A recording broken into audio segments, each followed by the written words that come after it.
Welcome to Life, Lessons, and Legacy. Podcast Life, Lessons, and Legacy.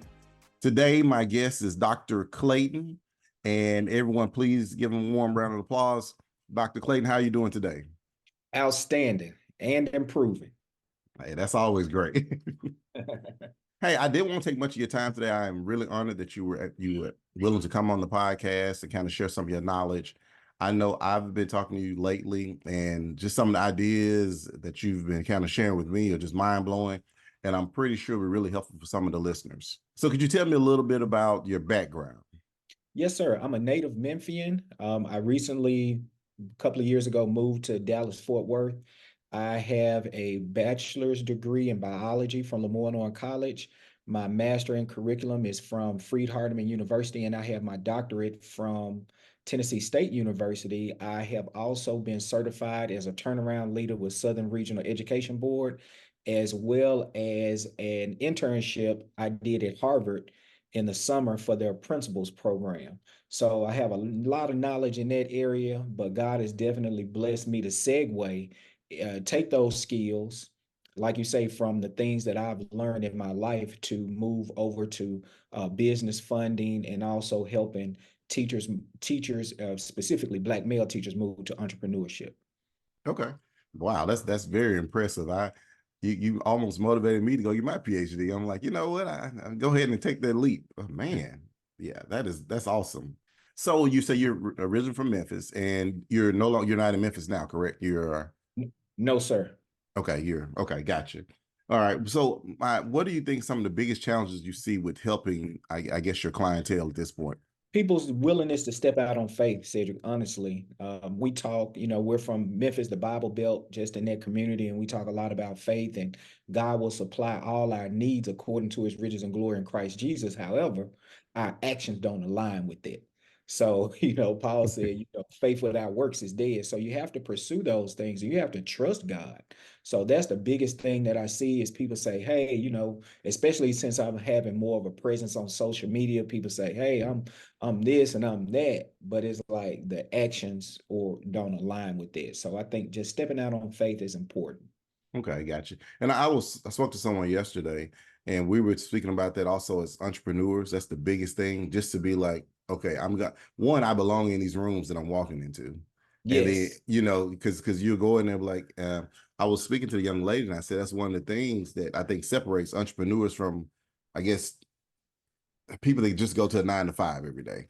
When I walk into a room and I see the CEO of whatever XYZ company, I'm not intimidated. This is just another person to me. I mean, it'd be good to have a relationship and, to collaborate, but just that feeling of belonging. And I think when I do life coaching, that's one of the things that I have to work on the most. Just getting the people to believe that, okay, you're worthy, you are smart enough, you're good enough. And some of the people that we are looking up to and worshiping, you're probably more talented than those people are. You just don't believe that you are.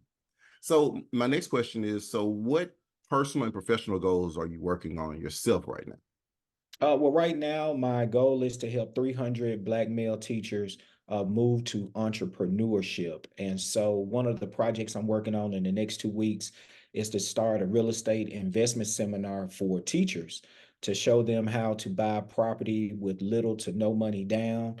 I own property in Memphis, as well as here in Dallas, Fort Worth. And I've been able to acquire those properties, and it has significantly added to my cash flow, just coming from Robert Kiyosaki, learning how to use leverage appropriately so that you can build your portfolio of assets and truly recognizing the difference between an asset and a liability.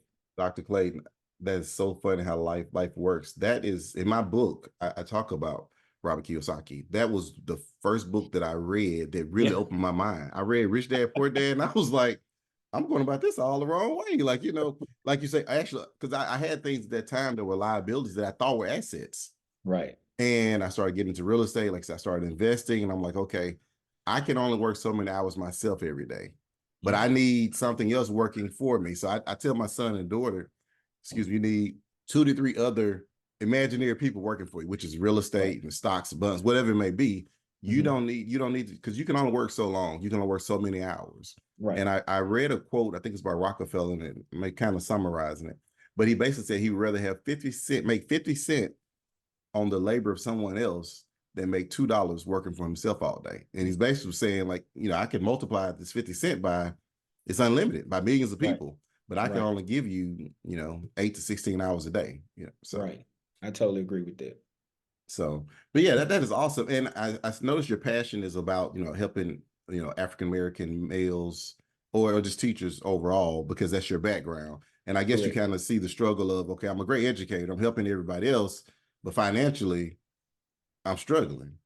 Yeah, Cedric, the teachers are so skilled. They have so many talents. I mean, you just wouldn't believe just all the things that they can do, but they don't know how to convert that over into even a part-time income that can help them get paid. And so that's what I want to do is help them flesh out their skills, go through an assessment with them to help them better understand what they can do in order to be more effective to realize those financial goals that they have. Okay. That's awesome, because I think about teachers and how important they are. In my book, I talk about one of the first people outside of my home was, I had a coach in I think seventh grade, sixth grade, seventh grade. Okay. And man, every time he saw me, he poured into me. He always had something positive. Say, hey, you pay attention when I'm listening. Hey, you're going to the Olympics. Hey, and I'm telling you, I never wanted to disappoint this guy. Like, if it didn't matter what was going on, I was going to give this coach everything I had every time. In the classroom, I was going to give him everything I had. I just did not want to disappoint this person. So I think about how important they are, because once a child leaves home, they spend just as much time, if not more time, with the educators than they do their own Correct. parents. Correct. Correct. So, and it's hard Correct. to motivate somebody and to be there for someone when you're financially struggling yourself, trying to figure out how you're going to get to Right. work, and you're That's buying right. supplies out of your own money, and you're already not Yeah. getting paid enough. So, Down here, Cedric, there are teachers working part-time jobs and being full-time educators as well. So that's extremely challenging. You can't effectively lesson plan, mhm, grade papers, give kids feedback, extra opportunities, participate in school activities because you have to work a second job. And like you said, one of the things that I've learned is you don't have to work harder to earn more. mhm. And you don't have to work more in order to earn more. So you just have to select those 2 to 3 activities that will be beneficial to you. Okay. So yeah. And I like what you're saying, because it helps them to streamline. Because I know a lot of times when I'm speaking to people, one of the biggest issues, they have all these ideas that they Yeah. think they can get paid from, but they don't know where to start, or they'll start this project, that project. They have 10, 12 things going on. They never finish any of them. So what Yeah. you do is very important, because it helps them say, okay, look, pick your top three. Let's do Right. Right. these. Let's get one done first, get that income coming in, then two, then three. So I think it'll be great. I can't wait to, share your information at the end of all this, and get some. I know people myself personally that need to reach out to you. You would you can make generational changes for people. Right. So Yeah, I definitely agree with that. And just being able to help people, I have a passion for people. I think I do a lot. I did some sales training with a guy that I work with, who I meet with him on some sales training. And you have to love the people and use the money. Don't use people to make the money and love money. So once you keep people first and their skill, the things that they're good at, mhm, and just use the power of the Holy Spirit, use what it is that you know to promote them and help them more. I think is mhm. extremely important. I couldn't agree more. I was speaking to someone yesterday, and I said, y'all try to put, it's crazy now, we live in a day and age, and it's my podcast, so I'm kind of say whatever, but we live in a day and age where, before you even bring a religion and God, you have to go, oh, I don't want to offend anyone. But it's crazy, because that's you see what I'm saying, is that's my faith. My faith says, what I do with motivational speaking, with the book, with coaching, I feel like it's God's work. That's right. And when you're doing God's work, you're rewarded tenfold, as they say. Mhm. And so I feel like what you're doing and what I'm doing is actually, we're helping others. And of course, there's a financial component to it, but you're really doing God's work, because the impacts that you're making on these teachers and other educators and other people in communities' lives can lead to generational wealth. Right. And so again, it's God's work. I'm sure That's you right. have a very fulfilling feeling once you get done helping someone, help them to see, okay, well, I can make an extra 1,500 a month. I don't have to struggle. Right. So just kind of speak on, I guess, the aspect of how you feel, how empowering it is to you, and to kind of see the changes in the individuals that you help? Well, it's always gratifying for them to reach that level of success. And so one of the things we talk about in our training is what you've done up to this point has helped you be successful, right? You've made it thus far. Mm-hmm. So let's try to peel back those layers to see what are the 5 or 6 most important things that have gotten you paid. And let's see how we can level those things up with some of the programs that I have available. Let's level those up, so that you can earn more without working harder, because those things are innate to you. That's your ability to put together a podcast, to write a book, to be able to share with people like you share with me, just be open and be a resource to help people. So that's your superpower. So everybody has a superpower, and my job is to just help them get that out and get it out into the world. And it was one of the things that you talked about with legacy is, I would say, one, having a mantra, a daily mantra, something that you say to yourself to motivate yourself, Mm-hmm. and having a mentor, Mm-hmm. somebody who can help, who's been where you're trying to go. I have several mentors. I have several people that I meet with, and I always ask them for a level of accountability. You have to get things done in order to be progressive. And then the other one is ministry. So how are you going to take your gifts and give to other people? So you don't want to be like the slothful servant who has not multiplied the gifts that God has given you, the story of the talents. Mm-hmm. So if you don't use your talent, it will be taken away from you. So Mm-hmm. I think that's something that I would want to pass along when I talk about legacy, would be having a mantra, obtaining a mentor, and also having ministry. Those things I think are important to me. Okay. And I think that's awesome. I talk about some in my book, and I think as I get older, I realize that about the mentorship. It's Mhm. so important to have somebody. And in my book, I talk about like it doesn't, you have to have, you have to have one mentor for everything. You can have several different mentors for seven different Correct. areas of your life. And one Correct. of the biggest things I learned with the life coaching is the accountability. It's kind of like Mhm. your situation, I'm sure. Most of the people that I do life coaching for, they are fully capable of doing the things that they need to do. It's just Mhm. they need someone to help them write it out and to call them once a week, twice a week, whatever it may be, to kind of keep them accountable so they actually get the task done. So yeah, that is awesome, man. That is awesome. I cannot wait to continue this conversation with you. And I met you through one of my high school classmates, but you've technically been a mentor to me over the last month or two. Just when I have an idea, I'm like, hey, what do you think about this? And you're like, okay, that's good. But hey, can you tweak this, tweak that? And I think one of the biggest things by having a mentor is being able to take constructive criticism, because you Right. realize they're trying to help you to get better. They're not doubting. They're not saying, "Hey, your idea sucks." They're just saying, "Okay, that's a great idea. Can you just tweak it a little bit?" So I want to say personally, I appreciate all of the advice, and I'm sure everyone you work with, they just appreciate. You're just always like a plethora of knowledge. Every time I've asked you a question, I'll expect answer A, and you give me A, B, C, D, and E. So I just appreciate it.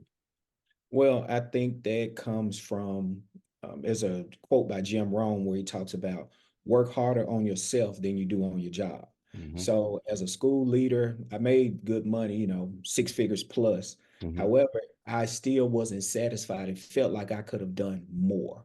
I Mm-hmm. felt like God was encouraging me and leading me to do more. And so once I stepped out on faith, I was able to do that. And to your point about, I don't take on every client. Like, I probably missed out on money, Mm-hmm. but I don't take on every client. It has to be a good fit for both of us. If you're not going to do what I ask you to do because you've paid me to do these things to get you to this level, and I'm Mm-hmm. telling you, this is the path that we must travel in order to get to the result that you want. Mm-hmm. And you say, no, I'm gonna go this way. I tell you, I don't think this is gonna be a good fit for either one of us. So Mm-hmm. I do a lot of screening on the front end to make Okay. sure that it is a good fit, because my mentors have done the same thing for me. And so Mm-hmm. when they ask me to do something and I say, no, I'm going to do it your way. Mm-hmm. Because the purpose of a mentor is to shorten that path, to shorten the timeline, to Yep. help you get to where you want to be. Yep. So, and that's why you have them. Yeah. And that's what's important. Yeah. Yeah. It's kind of like I say like a personal trainer. Like Yeah. you can get in shape, but when you go to the gym and the weight gets heavy, it's like, yeah, I'm gonna put that down. But when you got a Yeah. personal trainer, it's like, okay, we're gonna push one more rep, or Right. we're gonna actually give you a plan, a detailed plan today for you to Right. go by. It does no good having a personal trainer if you can go in there and tell them, no, we're not doing push-ups today. We're gonna do, it just doesn't work. So no, that's awesome. And about being selective, I agree with that. It's kind of like any relationship. You have to be Hmm. selective. You can't True. accept Yes. everybody tries to offer whatever service, or even like dating. You can't accept Yes. everybody wants to date you. It's True. just the same thing. I tell people, my kids all the time, like, just because it looks good doesn't mean it is good. So um, life lessons. So That's I'm like, hey, I try to save them some headaches. So a couple more questions, and I'll let you go. I won't hold you up. So what do you think about legacy? Like, what do you want your legacy to be? I guess I would say kind of when it's all over. Now I always ask this question. I know not to be morbid, but there's going to come a time where oh, all of definitely. us, yeah, we're going to leave here. Yeah. So when you leave here, what is the legacy that you would like to leave with your family, and I guess just overall into the world? Well, those three M's that I Mhm. talked about, ministry, having a mentor, and having a mantra. What are you going to stand on? Kids talking about we standing on business. Yeah. It's like, okay, so what is it that you stand on? Be grounded in your faith. Stand on that. Mhm. Have a mantra, something you believe in. My mantra is that I'm unstoppable. I'm unstoppable. I Mhm. am unstoppable. So no matter what comes my way, trials, tribulations, I am unstoppable. I'm not going to quit. I'm going to keep going because, Christ said, I never leave you nor forsake you. I can do all things through Christ who strengthens me. Mhm. So I gain strength in my weakness because he propels me forward to do those things. It's not me. Like, people like, oh, Dr. Clayton, you read, I read and you got Dr. I could do nothing that can be done through without the help of the Holy Spirit and Him Mhm. and Him guiding me. So I think the lower that you are, the more humble you are, because it's easy in this business when you start seeing some success and you get making some money. Yeah. I'm talking about real money. When you start to Mhm. see $20,000, $30,000 checks with your name, your business name is going straight to your account, and Mhm. you have multiple accounts, you're like, whoa, them bad boys filling up. Right. It's easy to kind of say, It's me. hey, yeah, this all me.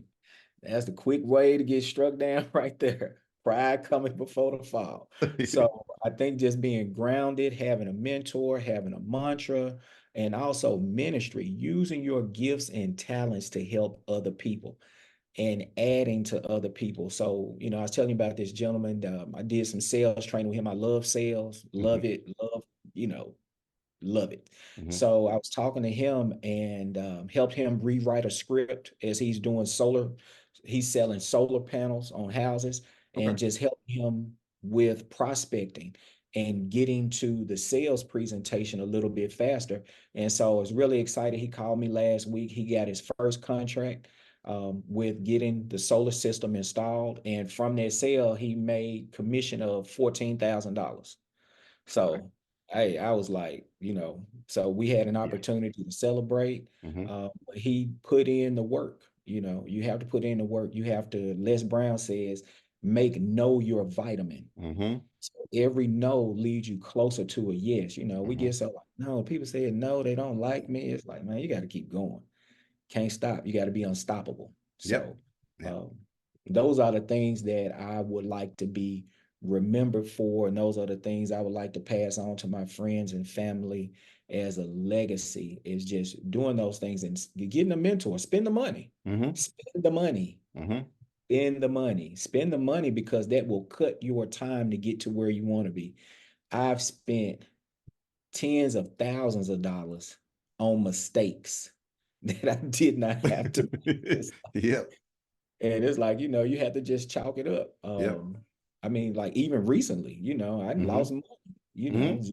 so, but you have to say, what is the seed of the equivalent benefit in this that I can learn? Mhm. So I'm bumping my head, I'm learning on my own, but paying a mentor will help guide me through those things. So one of my mentors I met with And he was like, I knew you was gonna try to do that. That's the reason why I put something in place to keep you from doing that. But Uh-huh. everything he asked me to do, I do it. Hmm. Yeah. Yeah, I agree. A couple of things you said, I definitely agree with. The whole thing about bumping your head and about kind of having to learn. I'm like you. When you first start off in entrepreneurship, especially any career, you think it's just going to be a straight line. You know, like I'm Hmm. gonna start here, I'm a X, Y, and Z, and I'm gonna get there. But and nowadays a lot of people are afraid of failure, and I'm like, no, you have to welcome it. Like that's how you learn, because all you're doing is Correct. learning what doesn't work. You're one step Hmm. closer to success. But like you said, paying for mentorship, paying for seminars and workshops, they help because that 10 grand that I wasted by trying to bump my head and not do it the right way, I could have probably paid 2,000 over here and got the correct advice and went down the correct path and avoided. But again, human nature is we bump our heads a little bit. It's like your parents telling you, don't do X, Y, and Z. And you're like, okay, but you go do it. And then you Right. have to come back home like, hey, mom, hey, dad, you're right. You know, and now can you help Yeah. me? So the other thing you were talking about the ministry part of it, I realized the same thing. The last couple of speeches that I've done were with at-risk youth. And man, I'm Hmm. telling you, it's just something Hmm. about it. It's empowering because I see myself in them. I was an at-risk youth. So when I'm Hmm. talking to them, it's like I have this whole script that I've written out. And I may go through the first 2 points, and from that point on, it's just spewing out. Like it's like I say, God's work. And That's right. I That's feel right. so good. It's not about getting a check at the end. It's more so just about how I feel. And I see those one or two kids in the audience who get it. Like I see the Hmm. light bulb turn on. It's like, okay, that kid's gonna go somewhere because that's really our impact. That's our lasting legacy. Like it's not, I guess, what you give people, what you get people. It's how you make them feel and how you make them think, and just Right. changing the mindset. So no, that's awesome, man. It was something else that you said. I have to remember what. As we talk, I'll think about it. It was something else you said that I wanted to piggyback off Well, of. well, just kind of segueing back to education, that was one of the things that is disappointing, and just my opinion. I mean, Mm-hmm. it is a game you are going to lose. Mm-hmm. As school leaders and teachers, you have a losing game. Mm-hmm. Kids are not widgets where you can say, I'm gonna put this thing on it and it's gonna work and make this Mm-hmm. kid read. We have so many children with so many deficits and so many adverse childhood experiences and Mm-hmm. just a myriad of issues that you expect the teacher to fix in 9 months, or you give this child over to a teacher and be like, well, fix them and let's make a better Mm-hmm. system and economy. And they're holding you accountable for these things, but you're not going to win. And to your Mm-hmm. point, you're sowing the seeds and giving the information to the students, but I have to want to do it.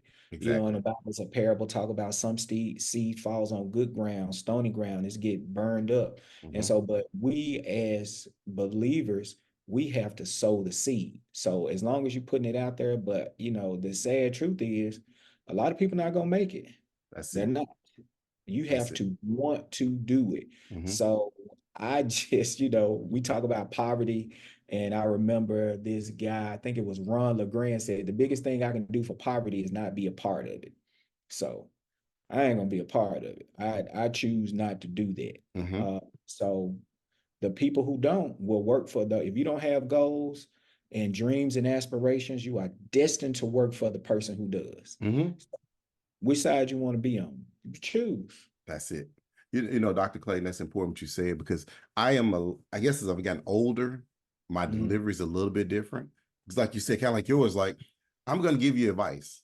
Now, what you do with it is up to you Mhm. because Mhm. you need to decide now which side of the table you want to be on because it's going to be two different sides. And like you said, you can be on the side that you're making your own income, making your own decisions, you control your own life, you can go take a vacation you want to, you can do X, Y, and Z. Or you can be on the side where you're requesting time off every day and you're dealing with all these other someone else is controlling your life. Right. And I try to tell them, even with the justice system, I say, you can go do these stupid things if you want to, but Right. you're gonna have a prisoner number. Right. Like make these decisions. I like you said, I just try to because I realize even in my speeches, I told my wife, I said, I realize I can't save everybody. I'm not gonna be able to save everybody. Everyone's No. not gonna make it. But I'm looking for the ones, even when I do my programs in the schools now, I try to tell the educators, give me the students that you think they really want to make a change. They really want to be Mhm. different. they just need that extra push. They may need a mentor or whatever. Like, I'm not being rude, but don't send me JoJo, who it has I mean, no desire to do better. Right. I would love to help him too, but give me the ones that you think have a chance. Because as educators, I'm sure you see the ones that you're like, okay, really good kid, but I know he's struggling with some poverty or some home issues. And usually I know my teachers kind of poured into me because they knew I had a difficult situation, but they could see the potential in me. Right. So Right. yeah. Yeah. I totally agree with that. And one of the things I picked up from a men's ministry conference is when you're trying to win souls to Christ, and I think it's the equivalent with education and mentoring Mhm. youth, a person has to hear the message 7 times. So Okay. you don't know if you messenger number one or messenger number seven, but we have to be diligent in just giving the message, and you don't have time to waste, right? Mhm. When you're sowing, when you think about being in agriculture and farming, I don't have time to keep digging in this piece of ground. We're going to plow, we're going to seed, and we're going to move on. Mhm. So that's the thing, is that, but God gives the increase, right? So we sow the seed, but God has to give the increase. And the best lessons are bought lessons. So if you go to jail, you just bought that lesson. So Yep. are you going to learn from that when you get arrested from the police, or you get Mhm. shot or something like that? Or even in our profession, when things don't work out because you're not working hard enough. I Mhm. had to learn, I'm learning myself still. Like I sleep for a few hours and I work, Mhm. so I'll be up. Like this morning, I was up 2, I go to sleep for a few hours, I'm back up at like 5 or 6. I think I worked out, I called you. I was Uh-huh. like, just working and going, and Yeah. just, so but being diligent in treating it is not on this side of the being an entrepreneur, you're solving problems, Mhm. and problems aren't always solved from 9 to 5. So you have to put in project management and say, okay, well, what are the things that need to be done in order to do this? And how can I use my network? So I give you a quick example. I had a house that I needed to sell pretty Mhm. quickly. Mhm. And I just have organized my phone in a way that I can send out to my contacts and say, hey, this is what I have. And Cedric, I'm literally lying on the couch. I'm lying on the couch doing this. Uh-huh. I sent a message, put the phone down, picked up the book. I had 5 messages within 15 minutes say, hey, I'm interested. And Wow. I ended up closing that deal and made a significant amount of money. And this is within 30 minutes of me doing Wow. it. But it's Wow. just, but those are the things that I've learned, and those are Mhm. the relationships. You have millions of dollars in your phone. Mhm. You have millions of dollars in your phone. Mhm. So that's one of the things that I had to learn, and now I know how to do. And so those are some of the things that I try to help people with, is organize. And it's not that I'm the smartest person, Mhm. but I know how to access information quickly, Okay. and also people who are resources. And I read a lot. Not as much as I'd like to, but that's just because we have podcasts, you have YouTube. I'm always listening to something Me that's too. going. I'm just looking for that one thing that's going to help make me better. Mhm. But I try to get at least 2 books a month, two really Okay. good books a month. And I listen to, while I'm in the car, I'm always listening to podcasts. Now, I listen to some gospel music, or if I'm Mhm. with friends and family, I listen to whatever they want to listen to, things like that. Uh-huh. But if you can hold it in your mind, you can hold it in your hand. So, as a man thinketh, so is he. Mhm. So, whatever you visualize for yourself, you can do that. And you have to be cognizant of the things that you are hearing, what you're seeing, what you're saying. Mhm. All of those things impact you. So Mhm. I think auto suggestion, writing your goals down 2 or 3 times a day, is very important. You become Mhm. a magnet. Yeah. And as you draw your goals, and y'all start to draw near to each other. I agree. That's crazy that I think about. I was telling my just literally telling my son that yesterday.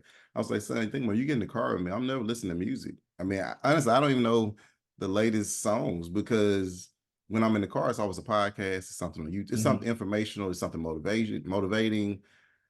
And I think that's what happens when you become driven. Like you don't have Mhm. time. You cut off all the fluff. You know, you're very what's the word I'm looking for? You're very intentional with what you pour into your cup. Because like you say, Right. your cup, you know, you can only pour so much into that cup. So you can, you know, give to others. But I'm like you, I agree. I very rarely listen to actual music. I'm constantly working. Even when I'm not at quote unquote, like you say, the 9 to 5, 8 to 4, whatever. If you want to be successful, like you say, the 9 to 5 isn't going to get it.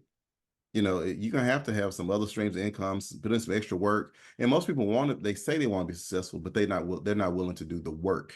You know, That's that Eric Thomas. How bad do you want it? that's How bad it. do you want it? And Yeah. so even when I was a school leader, Cedric, I was working, let's see, I would get up at 5 Mm-hmm. and just say this time of the year when it's basketball season, I would get up at 5, but I wouldn't make it home until maybe 10 o'clock at night.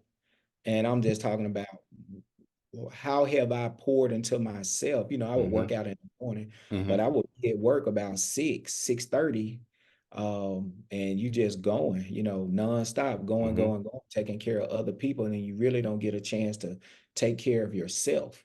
So, but now I'm able to still work the same amount of hours or maybe Mm-hmm. even more, Mm-hmm. but I'm doing something in such a way where I can talk to people, help them build their business, help them solve the problems, and just become a bridge builder to help them get from where they are to where they want to be is a lot more rewarding.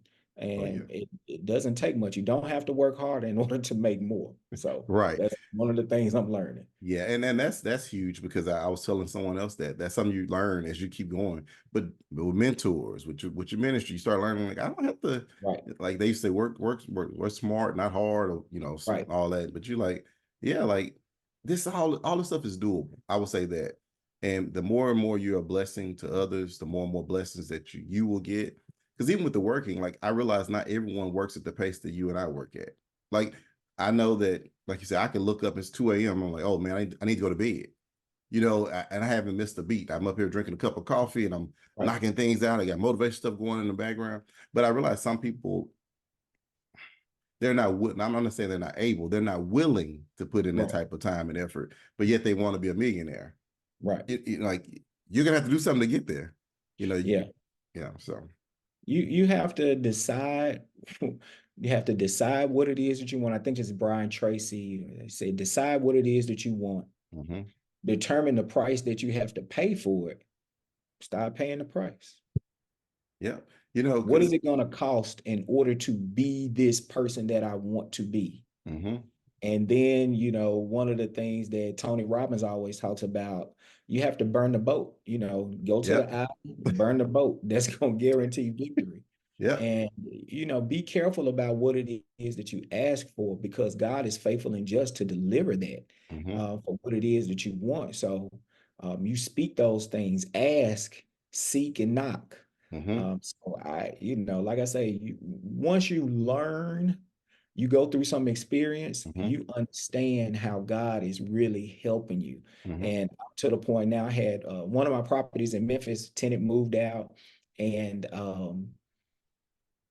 the Holy Spirit, you know, the repairs were more than I was expecting. I was Mm-hmm. expecting repairs, Right. but it was almost double what I was expecting. However, I was like, man, I was about to have a negative attitude, but the Holy Spirit was like, you got the money.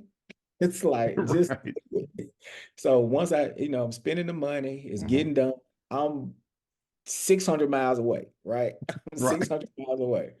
It's nothing that I'm doing. So the Mm-hmm. work's getting done. I'm gonna make I'm gonna make almost double in rent what I had. Mm-hmm.